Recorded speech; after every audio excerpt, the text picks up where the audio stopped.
maanta 20-ka bisha 2/2020 waxaa si guul ah noogu qabsoomay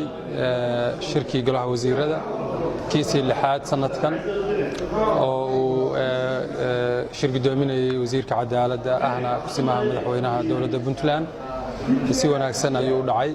qodobo muhiim ah oo istiraatiiji ayaa laga hadlay waxaana ka mid ahaa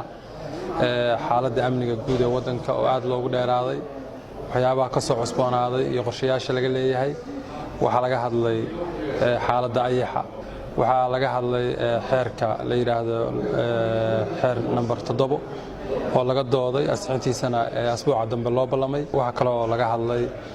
xaaladda xanuunkan adduunka ku soo cusboonaaday ee coronavirus iyo doorka dowladda Puntland ay ka qaadan karto iyo iskaashi cid kasta ay kala sameyn karto bacdama ay tahay khatar adduunyada oo dhan ay wajahayso horeyna shirka ka horeeya looga hadlay